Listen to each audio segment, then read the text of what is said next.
Namo Bhagavate Vasudevaya.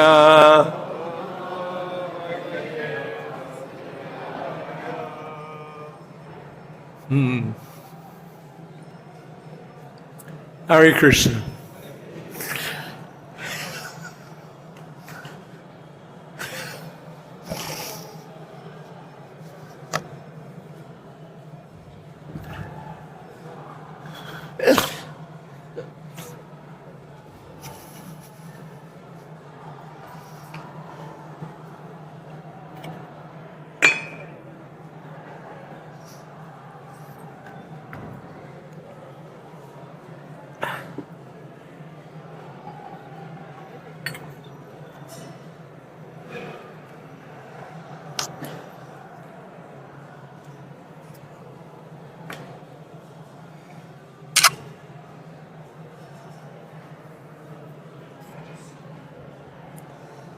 So, first of all, thank you all very much for coming. 50th anniversary, Prabhupada.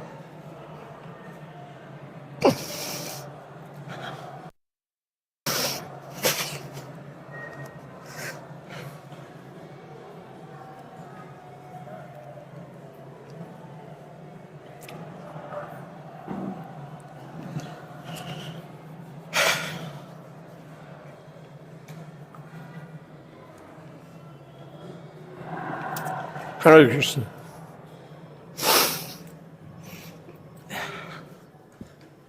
You have to excuse my emotion.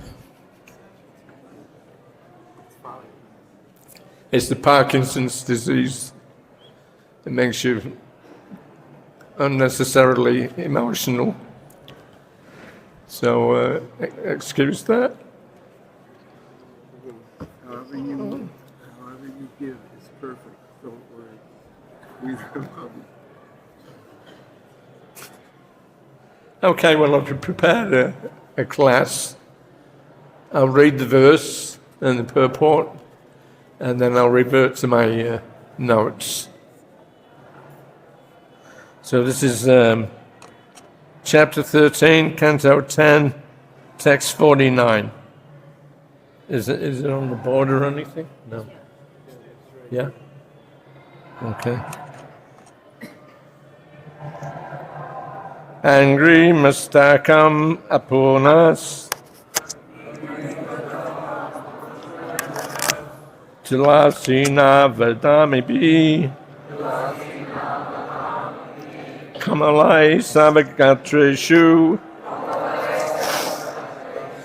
bhūri-puṇyavad-arpitaiḥ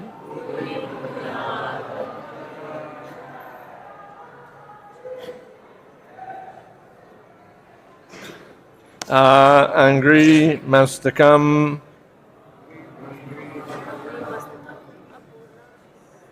for the feet up to the top of the head. āpūrṇāḥ fully decorated. tulasī-nava-dāmabhiḥ with garlands of fresh tulasī leaves. komalaiḥ tender, soft. sarva-gātreṣu on all the limbs of the body. bhūri-puṇyavad-arpitaiḥ which were offered by devotees engaged in the greatest pious activity. Worshipping the Supreme Lord by hearing, chanting, and so on. Translation and purport by His Divine Grace, A.C. Bhaktivedanta Swami, Srila Prabhupada. Every part of their bodies, from their feet to the top of their heads, was fully decorated with fresh, tender garlands of tulasī leaves offered by devotees engaged in worshipping the Lord by the greatest pious activities, namely hearing and chanting. Purport. The word bhūri-puṇyavad-arpitaiḥ is significant in this verse. These forms of Vishnu were worshipped by those who had performed pious activities, Sukriti being, for many births, and who were constantly engaged in devotional service, Shravanam Kirtanam Vishnu. Bhakti, devotional service, is the engagement of those who have performed highly developed pious activities. The accumulation of pious activities has already been mentioned elsewhere in the Srimad Bhagavatam 10.12.11, where Sukadeva Goswami says, Itam satam brahma sukanu bucha dasyam gatanam paridaivatena maya shritanam naradara kena sakam bijaru kritapunya punja. Those who are engaged in self-realization, appreciating the Brahman effulgence of the Lord, and those engaged in devotional service, accepting the Supreme Personality of Godhead as Master, as well as those who are under the clutches of Maya, thinking the Lord an ordinary person, cannot understand that certain exalted personalities, after accumulating volumes of pious activities, are now playing with the Lord in friendship as cowherd boys. In our Krishna Balaram temple in Vrindavan, there is a tamal tree that covers an entire corner of the courtyard. Before the temple, the tree was lying neglected, but it has now developed very luxuriantly, covering the whole corner of the courtyard. This is a sign of bhūri-puṇya. This verse once more.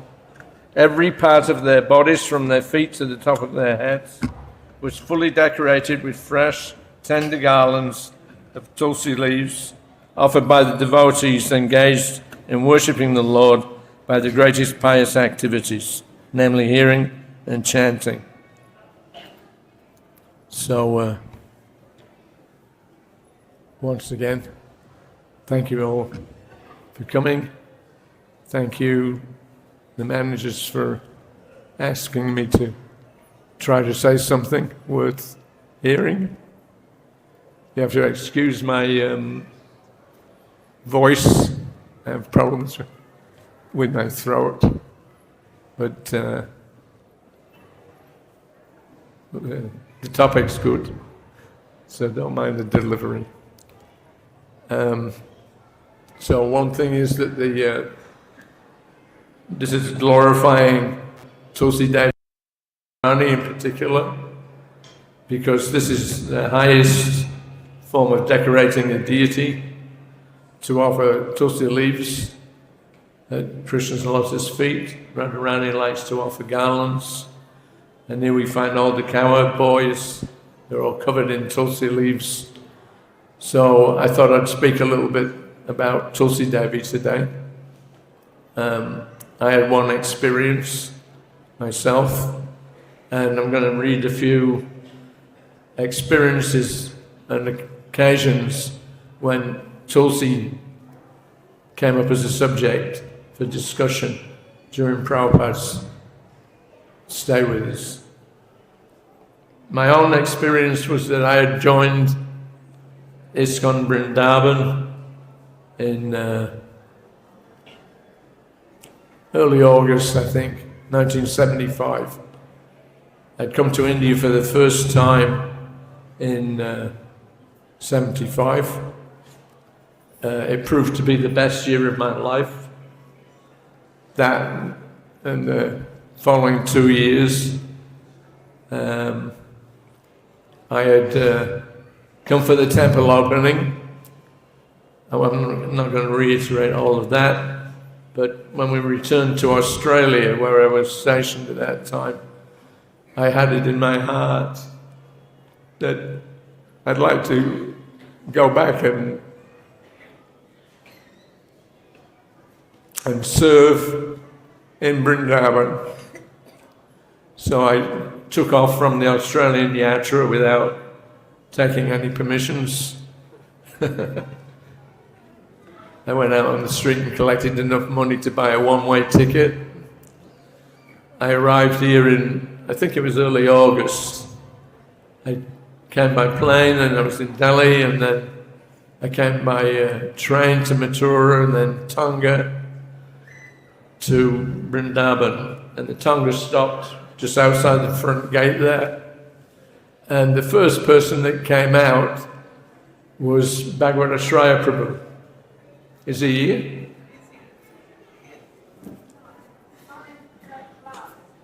What? Okay, anyway, he was back to Richard at that time. He'd just joined a few months before. We came to Vrindavan for the opening, and there was a problem with the manpower, not enough pujaris and people to run the temple. We'd never had a temple this big before. So Prabhupada ordered the GBCs take two people from each zone, and instead of them going back, they have to stay in India. So Bhakti Richard was one of the ones that was chosen from Australia by Madhavisa Swami at that time, and Purnachandra Das from Adelaide. So I'd been writing with Bhagavatam Richard. We were good friends by that time. And I told him I may be coming to stay in Vrindavan. So sure enough, when I arrived in Vrindavan, I got down off the Tonga at the front gate. The first person that saw me was Bhagavatam. So he was very exuberant. Haribol!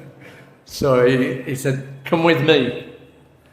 So before I even had a chance to bring my luggage, I was taken into Akshayananda Swami's office. And Bhagavatam announced, this is Sauri. He's our new temple commander. So that was it. You could get fast promotions in those days. So I immediately took up the service. I've described it many times before, but I was running frantically from morning till night, getting things done. And I worked hard. I didn't sleep a lot. 2 hours in the morning, 2 hours in the afternoon, 2 hours in the evening. And that was because the 24-hour kirtan was going on. And sometimes, being the temple commander, I had to organize the chanting schedules, and getting somebody to come from 1 till 3 in the morning was really difficult. So I ended up doing most of it myself. I'd spend 2 hours walking around with a little pair of cow towels, and then at 3:30 I'd go off and wake up the next person, and then I'd go around the ashram, that inner ashram, brahmachari ashram, with a gong, and I'd get everybody up, bang, bang, bang, bang, bang, wake up, Mangalarati. And if you didn't get to Mangalarati, you didn't get breakfast. Yes, that was an instruction Prabhupada gave. So I had a logbook, who's present, who's not. So anyway, things were going on. Prabhupada heard the gong. He asked Upendra, who is that? He said, it's Sauri Prabhupada. He's getting everybody up for Mangalarati. Prabhupada shook his head. He said, they're just like cows. They have to be herded everywhere. So I went with Dhananjaya Prabhu, who was the temple president. Is he here? Yes. Okay. All right. Who is? So Dhananjaya and maybe 4 or 5 of us, we would go on Naga Sankirtan every Sunday. And this particular day we went down to the Radha Damodar temple. Then when we came out, we took an adjoining street, and there was one of these like holes in the wall. No steps or anything, but in the wall there was some wooden shutter. So we saw the doors open as we came up. We were chanting. And inside there was a small altar. There was a little old lady, and she had Radha Krishna deities about this big. And when she heard the kirtan, she wanted to show us the deities. So we stopped, we gathered around, we had a chant for a couple of minutes. Then the lady took the garland. First of all, she took out Krishna's flute. And I was thinking, what's she doing? And then she got the garland from Krishna. And she started to move towards Dhananjaya, because he was on one side and we were around in a semicircle. But halfway across, she suddenly stopped, turned round, and came and dropped it on my head. I was playing the mridanga at that time, well, in my way. But she dropped this garland on my head. And I thought, why did she do that? And I could see, I looked at Dhananjaya, he was thinking, hey, I'm leading the kirtan. You know, how is it she gave the garland to somebody else? So it struck me so much. I knew it was something unusual, at least for me. And I was thinking, well, Krishna wants to give me a benediction. I mean, I just knew it very clearly. What should I do? Maybe I should wish for something. Then what is it worth wishing for?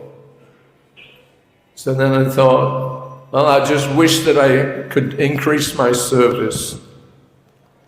So that's all internal. Dhananjaya's already gone down the road with the rest of the party, and I stopped there for a few moments to contemplate this exchange. So 2.5 months later, I became Prabhupada's servant. So sometimes devotees ask me, how is it that you got all the good fortune? And of course, it's all Prabhupada and Krishna's mercy. But then, looking back, I can understand that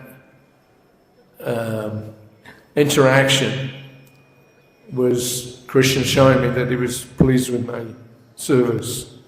And because I asked, Lord, just give me more service, then I got to step up into Prabhupada's party.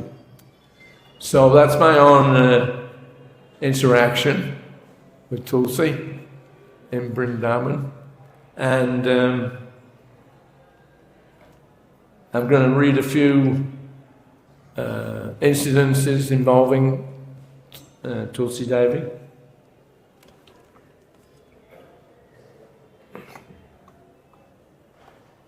How long do we have? Is that strict? All right. Okay, so December the 12th, 1975, I'd just been made Prabhupada's servant a week before. We were here in Vrindavan. So there's an old man with white hair and a beard who recently moved into the ashram.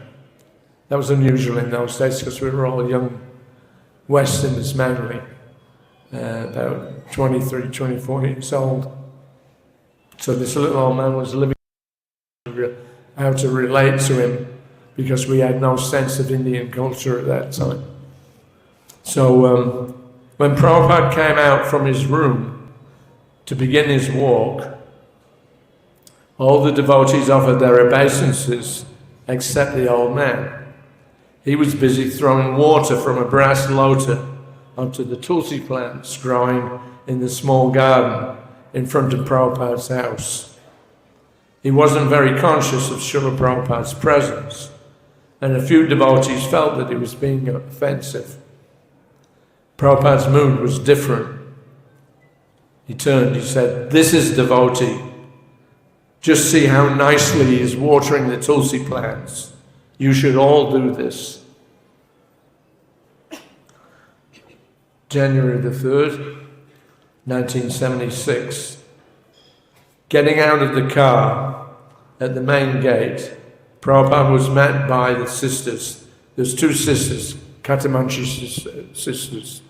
They'd offered a big property to ISKCON in Nellore, South India. And we were invited. Mahamsa had made an arrangement to have a big pandal. Prabhupada flew down with myself and Tamal Krishna Goswami, who had just come over to be Prabhupada's secretary for the month of January. Prabhupada had a system. There was a permanent secretary and a servant, and then any GBC could book in for 1 month and travel with Prabhupada. So Tamal Krishna Maharaj got booked in January the 1st, 1976 for that month. So and Harikesh was on the party, he was cooking.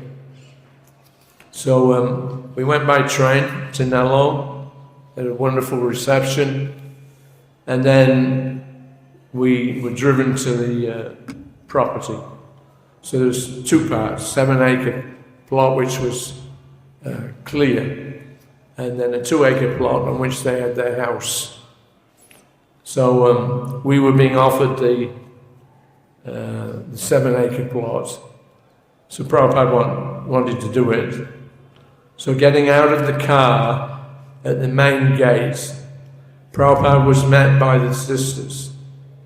Together, we all walked the short distance from down the drive to the main house. The drive ended in a small circle with a fountain in the middle at the front of the house. At the side of this, out in the open, we passed a small bust of Krishna with a cow. We also noted tulsi plants growing here and there in the garden in large numbers. So it was a weird experience. When we settled in, the two sisters, more or less as a formality, came to offer their respects, but they were very dry, not exactly unfriendly, but not friendly either. And it seemed a little odd anyway. So after the first morning, I gave Prabhupada his massage.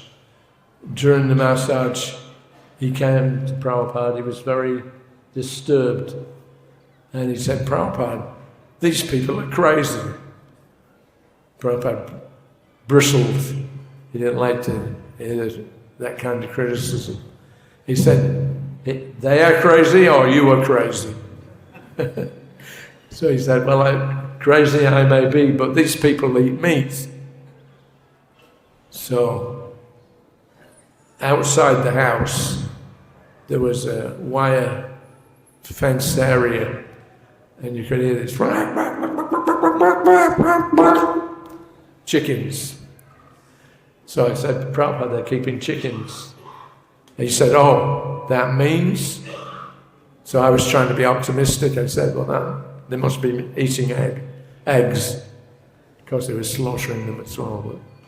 So Prabhupada said that Harikesh should not use their kitchen, but he just set up his own affair.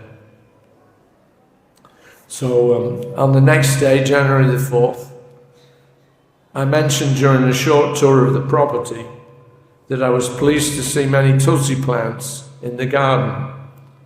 But then I felt shocked when I came upon a chest-high pedestal holding a tulsi plant cut into the shape of a suspiciously familiar bird.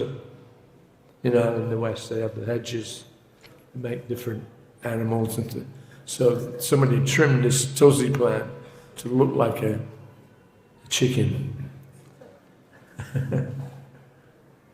So I felt shocked when I came upon a chest-high pedestal holding a tulsi leaf plant cut into the shape of a suspiciously familiar bird. Even that tulsi tree around the corner, they have clipped it to shape it and cut all the branches, I told him. So we had a successful time there. The pandals were great. About 6,000 people a night were coming. Prabhupada was speaking very strongly from the 6th canto. Tamal Krishna had brought the first part of the 6th canto with him from the BBT in LA to India to give to Prabhupada. Prabhupada would get two numbers of volumes of each canto as they were being published. The BBT would put a gold edging on it. And Prabhupada gave one copy to the chief speaker at this pandal. So we had a discussion on the 7th of January about the weird kind of atmosphere that was there. These sisters were just inhibited. So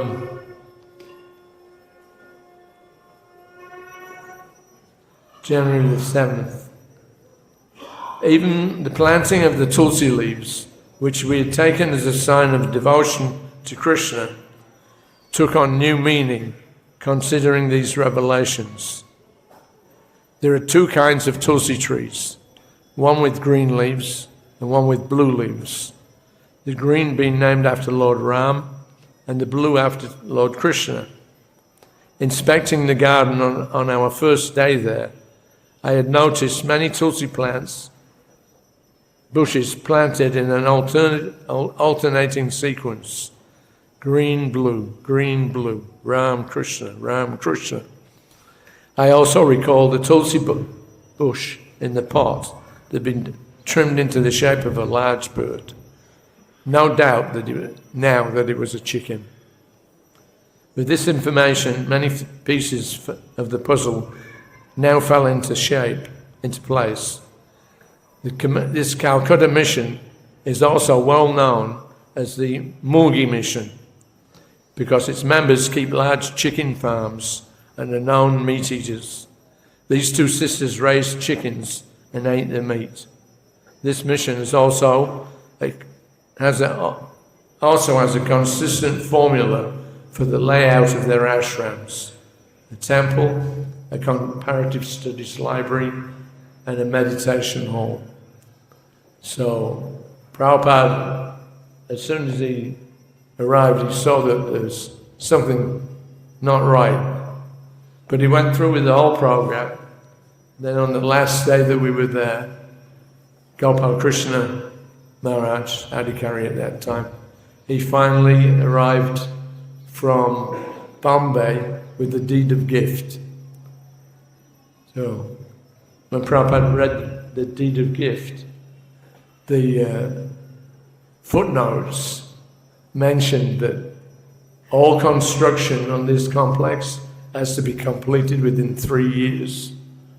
If it's not, then the whole thing, including whatever's been built, has to be given back to the sisters, and they can give it to another organization, such as the Ramakrishna Mission in Calcutta. So Prabhupada said they're cheating us. And he said in construction at that time in India, you had to get government permission to get cement and all the essential goods. If you didn't get no objection, then you couldn't buy cement.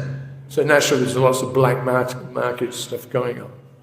And a lot of buildings were built with, to save money, they were built with really thin, weak consistency to cement.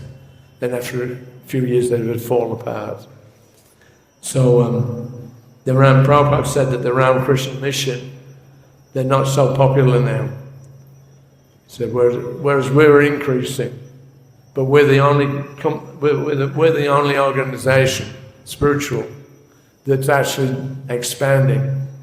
So he surmised that these ladies have been seduced by some Ramakrishna members.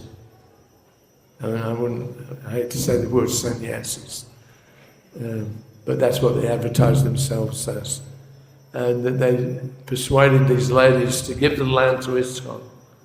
And then with this addendum, when they get near to completion, we can stop them and take it.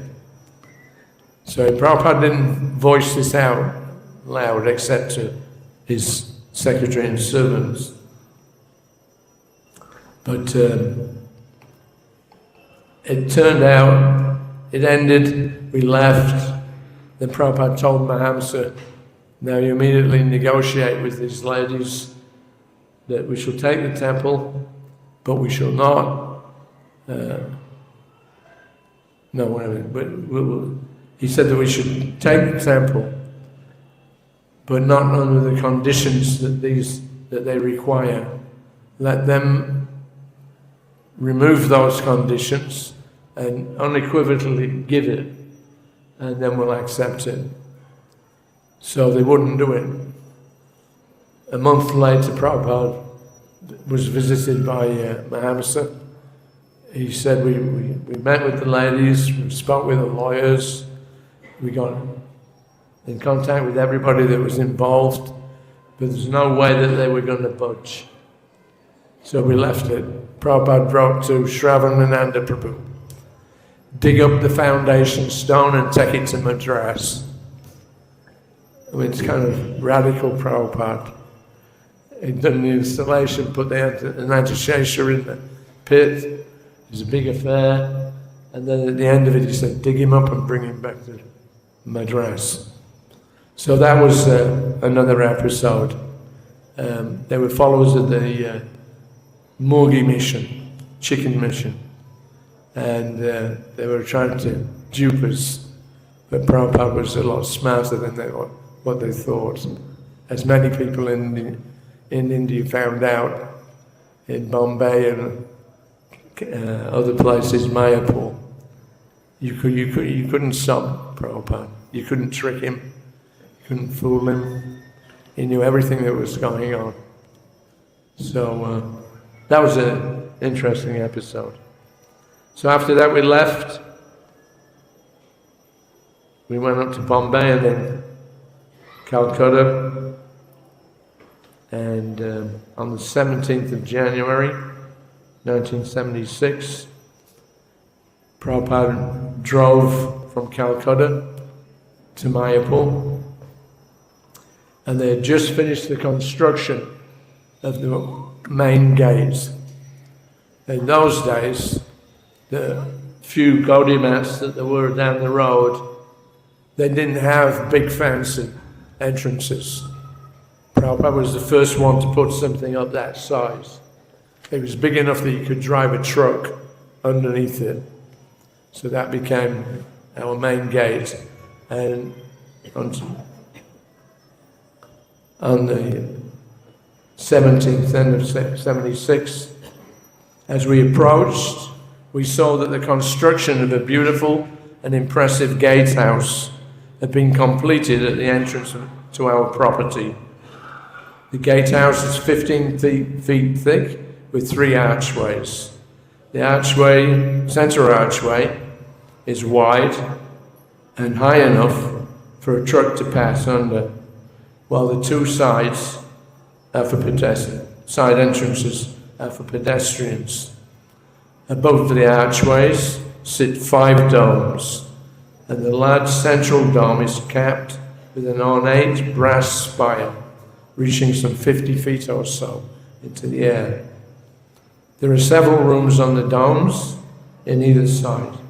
The entire structure is attractively painted. The domes in saffron and maroon with yellow on the facing wall. Large footprints of Lord Chaitanya, adorned with tulsi, a sprig of tulsi leaves, and surrounded by lotus flowers, are emblazoned on the front, and the words Sri Mayapur Chandradaya Mandir below them. So when you first go in, you go in the tulsi leaves. So Prabhupada settled in. We ended up being in Calcutta that year for over 2 months. And as the devotees started to arrive for the festival, then Prabhupada was having long, wonderfully interactive discussions with his leaders as he walked. So as we brought, this is on February the 7th, during his massage, Prabhupada heard a letter from Balavanta Das, the temple president of Atlanta. He just had a heart attack a few weeks back, but I think he's recovering now. In which he learned that the devotees were making tea from tulsi leaves. Immediately stop it, he exclaimed. He was very disturbed by this news and declared that such tea could not be made even for Lord Jagannath during his yearly convalescence. So now I see there's some company out with, they sell tulsi products. So that's commercial exploitation of Tulsi Devi. Distribution of Tulsi leaves as prasadam is fine, but you can't make a business. Prabhupada, March the 14th. So a couple of days later, Pancha Dravida Maharaj asked Prabhupada a question, that why, if it is a question of Agyata Sukriti, that the Indian people who from their birth water the Tulsi tree, chant Hare Krishna, and do so many pious activities, don't seem to be taking to the Krishna consciousness movement. Meanwhile, so many Westerners are becoming Prabhupada's followers. Prabhupada used a metaphor to explain the position of the Indian people. It was perhaps also a revelation as to why he is putting so much personal effort into his Indian preaching, despite the seemingly poor response. That is temporary, he said. They may come again. It will never go in vain, just like this cloud. A cloud is meant for raining. Now it is not raining. But when there is sufficient cloud, it will rain. So you cannot say there is no rain. There is, but it is not sufficiently collected. When it is sufficiently collected, then. So even without sufficient cloud, it sometimes rains. That is superior direction. It is not your direction. So how much have we seen it change from 76 to 2025? Over 50 years, that cloud has now become a cloudburst. India is again being revived by their names with holy names. March the 16th, Prabhupada's attentiveness to every detail is nothing short of amazing. As he came out onto the cool morning air on the rooftop, he immediately noted a lota that was standing next to the freshly watered tulsi plants. None of us thought anything of it, but Prabhupada's vexation immediately crossed his face. He asked one of the devotees to check if there was a lota in the toilet room. No, Srila Prabhupada, was the reply. Prabhupada shook his head. He recognized it as one he has been using. He recognized it as one he had been using, the lota. Prabhupada had been using it for bathing on the roof. Somebody had also used it then for watering tulsi plants. Immediately Prabhupada saw it. None of us had thought anything of it, but Prabhupada asked the devotees to immediately correct it. Just see how Aparadi, offender, they've used that hot lota for watering Tulsi Devi, great offender. This is going on, malechas and yavanas. The thought of using a contaminated receptacle to water Srimati Tulsi Devi was abominable to him, and he warned us to see that it does not happen again in the future. One who has used that, he has no sense how to water the Tulsi plant. He should be instructed, you never use the toilet water. It was yet another indication of our lack of consciousness. Obviously, some of us still think of Tulsi Devi as a mere plant, but Prabhupada is fully conscious of her exalted position. So after that festival, we went to Delhi, Aligarh, Modinagar, and then east to Vrindavan for the second half of the festival. So that went from, I think, about April the 1st or 2nd to the 11th. So on April the 6th, Prabhupada took a walk at the Ranga Gardens today. Srila Prabhupada answered questions about the tendency of devotees to wear extra paraphernalia like the Radhakund clay beads, Tulsi beads interspersed with silver or gold beads, and items like the used sacred threads from the deities which they wrap around their wrists. So I think maybe you saw the Nandan Swami and Guru Kripa Maharaj. They'd given Prabhupada as a gift solid gold nuggets interspaced with tulsi beads, and Prabhupada liked them and he wore them. But then as soon as Prabhupada was seen wearing this, more fancy jewelry, immediately everybody started buying them. So then Prabhupada noted that now everybody's got, so he took his off.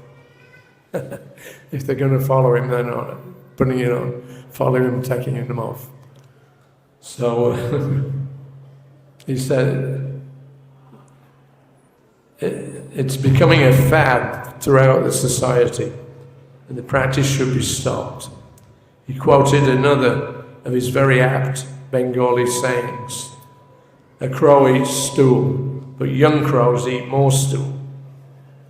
He said there is always a tendency at the slightest opportunity to revert back to being like hippies. We should not allow it, he said. If it happens, whatever prestige we have so far will all be finished. Okay, they're going ahead of a little month. So in May, Prabhupada spent the whole month there. We arrived on the 2nd, I think it was, and settled into the Komalaiḥ house. Ambarish owns that building, I believe. Still. So, May the 3rd, a majestic banyan tree dominates the back garden. Devotees grow their own vegetables around the grounds, and flowers, mangoes, pineapples, and doves seem abundant. Outside the front entrance to the building are the largest tulsi plants I've ever seen. They stand at least 7 or 8 feet tall. Our Honolulu Yatra was the first to so successfully cultivate and worship Srimati Tulsi Devi. Thanks to the sincere efforts of Govinda Dasi, one of Prabhupada's earliest disciples. Is Govinda Dasi here? No. Okay, May the 7th, 1976, Honolulu. During Guru Puja, a long-haired young man presented Srila Prabhupada with a huge set of tulsi beads. As they lay on the base of the Vyasa, I saw Guru Kripa Maharaj, don't mind Maharaj, wherever you are, glance first at them and then to me. He had a possessive look in his eye. After Prabhupada stepped down from the Vyasa, I gathered up the beads with his other paraphernalia and put them in my room. The same devotee apparently had given His Divine Grace a similar set of Japamala last year, but Prabhupada had not used them and had left them behind. Just after breakfast, Prabhupada called me in, asking to see the beads. He liked the feel of them, and he told me to string them in properly with knots and have a bead bag made also, so that he could chant on them. I happily spent the morning restringing them, while Kusadasi made an attractive, giant-sized bead bag from saffron-coloured silk. As I sat knotting them, Guru Kripa Maharaj happened to walk in. "They're mine," he declared forcefully, as if to dissuade me of any thoughts of keeping them for myself. "No, they're not, Maharaj," I said reprovingly. "They're Srila Prabhupada's. He's going to use them." Guru Kripa had speculated that Prabhupada would do the same thing that he did last year. And as the GBC, he had mentally laid his claim. Embarrassed, Maharaj immediately corrected himself for his offense. "Hare Krishna." And then he left the room. Is he here? Anyway, hope he doesn't get on my case for that one. So those big beads actually Prabhupada did use on a regular basis. The following month we were in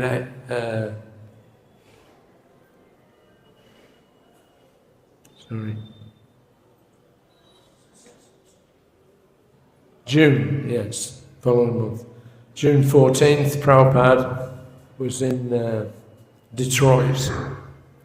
We had an 11-day spell in Los Angeles, and then we went to Detroit. We had that. It was a new property. Prabhupada had seen it the year before, and we all know the story. We were asking for a large amount, but it was in a very poor area, ghetto. But in the middle of it, there was these former palaces that had been built by these big car magnates and businessmen right on the canal that leads into the Great Lakes. So this was the last mansion that was still in any good order. The other ones had been wrecked by squatters and things like that. But they were very opulent. Prabhupada had called the Detroit temple Devasadan Mandir because of its opulence. Over $3 million, I think, had been spent at that time in 1929 to secure this property. Build a property. But then after 30, 40 years they had to move out. Now it was up for sale. Prabhupada was looking for a temple in Detroit, so they took him to see this Devasadan Mandir. Prabhupada immediately liked it. I mean, it was just a complete classic setup. And so he sat down with the realtor, and he offered him, he said, "This is Lord Chaitanya's movement, this is the highest benediction for humanity at large. Why don't you just give us the property?" So the guy was shocked. Nobody had ever asked him that, of course. Only Prabhupada had the effrontery to do that. And so he said, "No." So then Prabhupada said, "I'll give you $300,000 cash for the whole thing." So they couldn't sell it. They knew they couldn't sell it. So Prabhupada offered him $300,000 cash. Afterwards, Prabhupada laughed. He said, "I had no money. I had no idea where it was going to come from. But I saw this must be used for Krishna." And of course, Ambarish Prabhu and Leka Shravanti Dasi, they came forward with $150,000 each, and we got it. So now this was Prabhupada's first visit after the purchase. Now he stayed there for about 6 days, six or 7 days. Srila Kirti Prabhu was there. And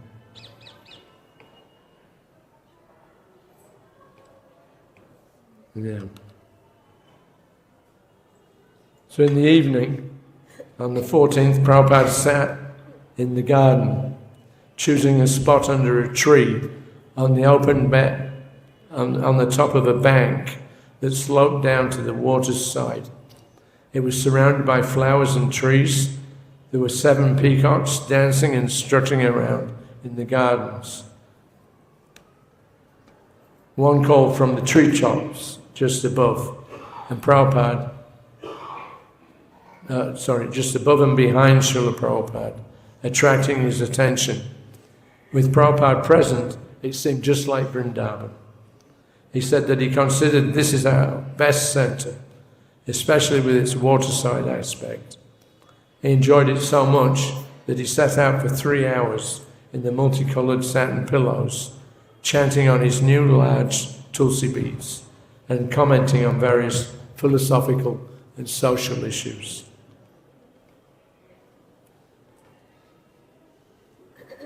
Similarly, after that he went to Washington, D.C. He was housed in a small bungalow that had been renovated. The temple was down a slope. It was like a former gymnasium and facility for these holiday groups in the youth in the summer. So in between there was a pool, swimming pool, big one, and they put a fence around it to keep everybody out. So Prabhupada opened the fence up. He and I went inside. He sat on a chair chanting for about an hour on his beads, and I sat down on the grass below. So there's some nectarine moments where you could just be with Prabhupada and just relax and just kind of bathe in the glow of his Krishna conscious effulgence. Okay, so we completed that world tour, the last world tour, on August the 15th.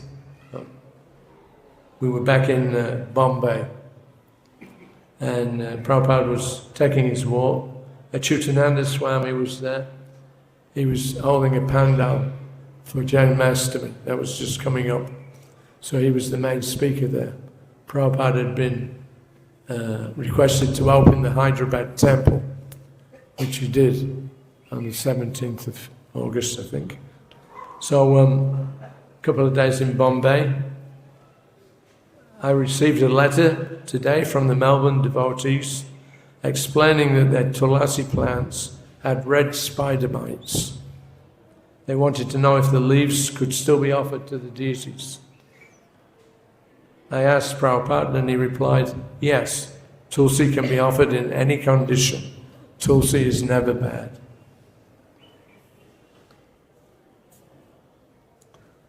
So, moving on, October the 25th. There was an interesting letter today from Vidyadasi. That's she was resident here in Vrindavan for so many years.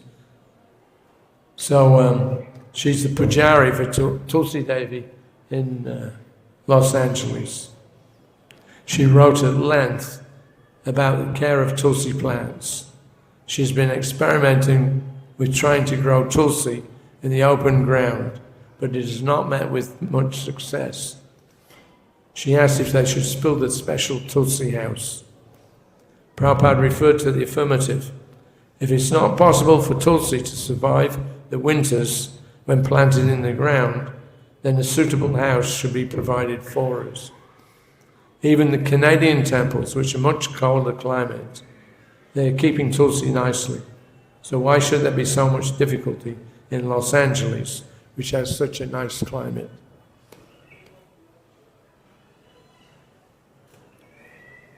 Even the Canadian,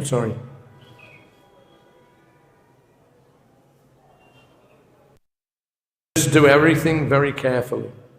Tulsi flourishes where there is love and devotion.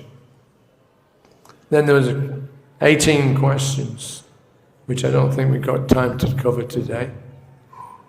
But Prabhupada answered each and every question. That became like a handbook later on for Tulsi Puja.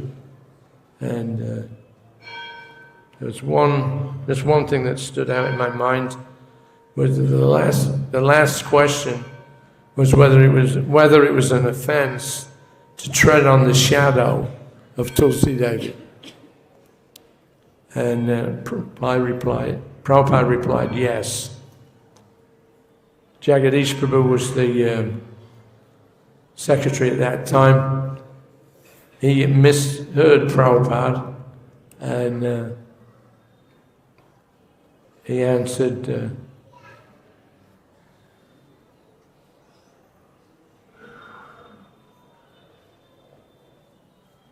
let's see. Okay, the question was, is it an offense to step on or across the shadow, or the shadow of any pure devotee? Prabhupada told him, you can step over the shadow, but not on it.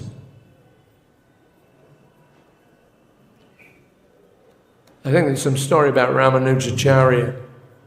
He had a follower. He had these followers with different mystic potencies. One could walk on water. Another one had this ability that if he stood on a person's shadow, the person became immobilized. And then he would take all his money off him and give it to the temple. And then at the end of it, of course, he had to be, these thieves were taken out in the boat into the river by Ramanuja. And then he pulled the plug and they all drowned. That's when he stopped them from going wild. It's a bit like the Yadavas, when the mission was finished, wiped the slate scene. Yeah. Okay, so this is the last one. A little bit over time, but this is a really wonderful exchange that I had with Rudrani Dasi. She was the sister of Panjavali. I don't know if some of you know her. And she was pretty active in the affairs of the temple there. So one devotee that was staying there, Rudrani Dasi, was her sister. So the temple president, I think of Seattle, Balakrishna, also asked Prabhupada for some advice. One of his best distributors, Rudrani Dasi,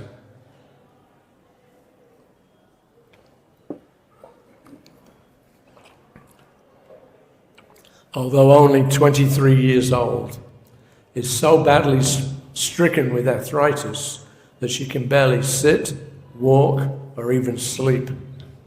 Despite this, when she is able to go out, she sells twice as many books as anyone else. She has a strong desire to continue with her service, but no doctor has been able to help her. She's currently taking 25 aspirins a day just to be able to function.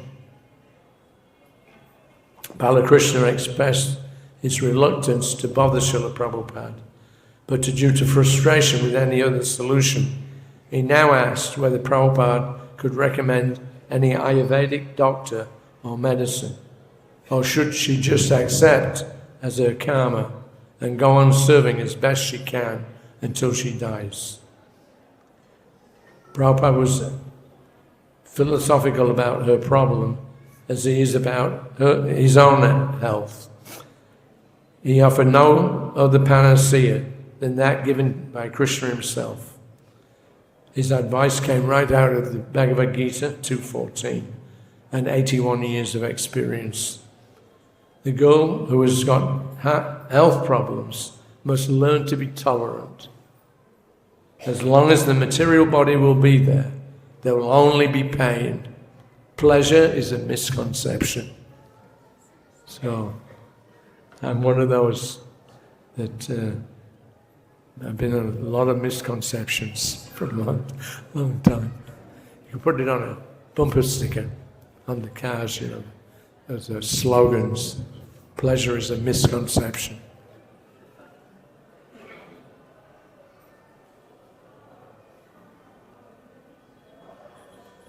So, going on from that,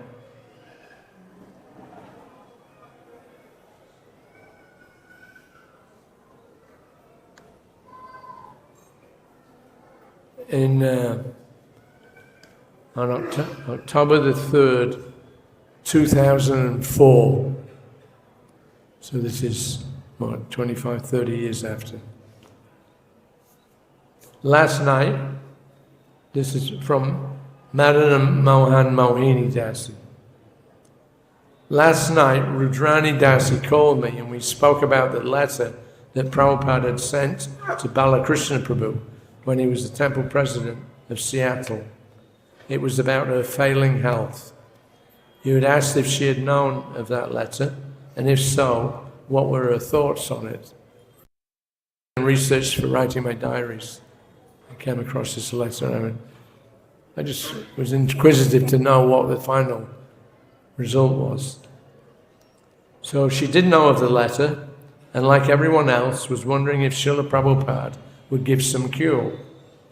When he said in the letter that she should tolerate, she took it to heart, and she realized it was a wake-up call. Only 23 at that time. She said it was a turning point in her life. As soon as she had read in the Srimad Bhagavatam that this body was an abode of pain, she felt that these instructions from Srila Prabhupada were the real cure, that he was a spiritual healer. Nothing much was said after that letter came out. She has suffered with severe and debilitating arthritis for the last 20 years. After natural healing, countless drugs, and so on, operations, there's been little progress. She actually got married to an Ayurvedic doctor, but even he couldn't do anything. She told me that now her hemoglobin count is getting lower and lower, indicating that her kidneys are beginning to shut down. From so many drugs and from so many long years of illness, she said the signs are there, and now she's beginning to prepare herself. I must say that I've known Rudrani Prabhu for many long years, and even though I don't see her very often, the times I do see her, I am most impressed. She has been a shining example of stability and equanimity of mind through all of her distress. She's completely clear and fixed on the philosophy, a very special soul. Interestingly, she married an Ayurvedic physician, and they moved to Vancouver many long years ago, where her sister Pajavali Prabhu is staying.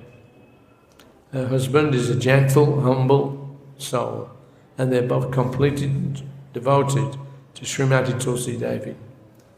They have 2 large greenhouses at the temple that are filled to the brim with the most beautiful tulsis I've ever seen.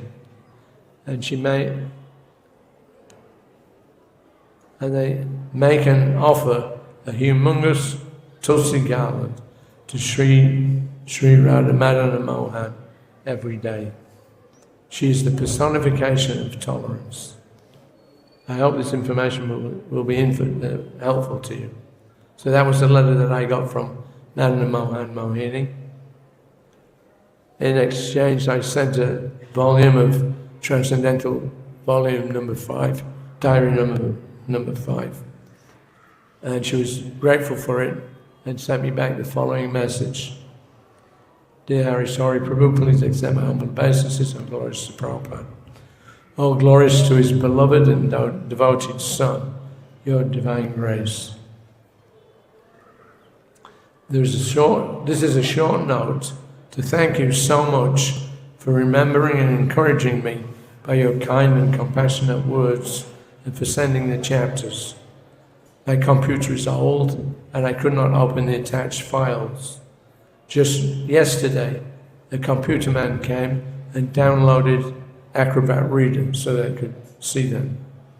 Rest assured, he knows nothing about the content, and I assure you that no one but myself will see them.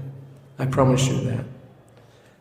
My vision is going, and at present it is hard for me to type or read or get daily migraines. So I will read a paragraph a day. I want to thank you for your foresight to keeping a diary while assisting Srila Prabhupada and for sharing in your nectarine books. Please know that the devotees all over the world are grateful to you. I will try to write again when I can. At present, I'm going through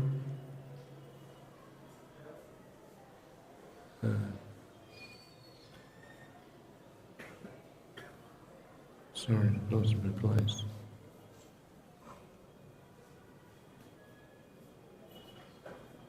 At present, I'm going through some real physical challenges with devotees like your good self, Rachitambara Maharaj, Rachitambara Dasi, Madan and Mohan Mohini have given me great comfort, and I feel the love of Srila Prabhupada through you. I really can't express the peace and comfort that it has given me. All glories to your service, your worthless servant Rudrani Dasi. And the footnote to that is that Rudrani left the body on November the 10th, 2006. It is regret that I inform you of the passing of Her Grace Rudrani Devi Dasi, who gave up her body this morning, November the 10th at 2:45 a.m. Rudrani Prabhu was the sister of Pajavali and beloved husband of Sananda Prabhu. Rudrani left her body at an auspicious time, chanting the holy names of the Lord, holding the hand of Santa, her sister-in-law, and while looking at her beloved Tulsi Maharani, best known for her dedicated service to Srimati Tulsi Devi. Rudrani, with her husband and sister-in-law, oversaw the care of the Vaishnava at the Vancouver Temple Tulsi plants, which are featured in the March-April edition of 2006 BTG. Although throughout most of her devotional life, she was plagued with debilitating body, she was always tolerant and dedicated to her serving her spiritual master, His Divine Grace, A.C. Bhaktivedanta Swami, Srila Prabhupada. Such a wonderful Vaishnavi as Rudrani will certainly be missed by all who had the good fortune of her association, but beyond a shadow of a doubt, her destination is certainly most auspicious, having dedicated and displayed Vaishnava qualities throughout. And this is a final footnote from Jai Govinda Das. Pajavali described the moments leading up to her sister's departure. She said that Rudrani was feeling quite comfortable all yesterday, and everything seemed to be going well. However, this morning at 2 a.m., Rudrani called over to Shanti, who had been caring for her for many years and who had never left her side, to come over to her. Rudrani told Shanti that she felt an unusual sensation in her heart. They held hands, and chanted the holy names for some time. Shanti told her to concentrate on the picture of Vrindadevi in gopi form that was on the front cover of the very nice handmade Get Well card in which the devotees had written their well wishes.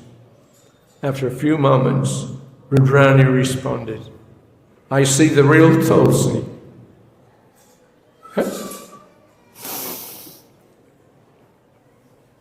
I have to go now. And she left the body.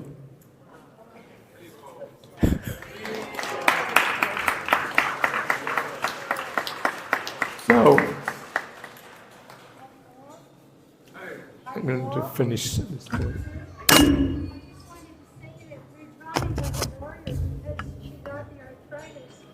As a result of being on book distribution, when she was in a van, getting boxes of books and knocking them. Here, say it again. Okay. Hare Krishna. I just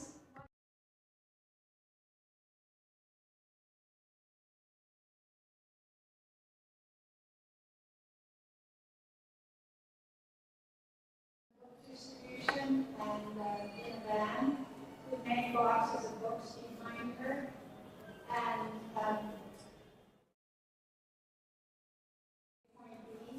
and they hit black ice, and the boxes of books flew forward and hit her in the back.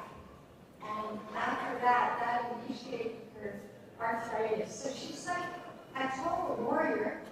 She was wounded on the battlefield, and then look at the result. What's your name, Mataji? Pardon? Who are you? My name's Arya Devidasi. I've seen you in the Bombay Temple back in the day in the 70s. Yeah. I spent years in Vancouver, so I'm a friend of hers, and she told me the story over the years. Yeah. Thank you, Guru.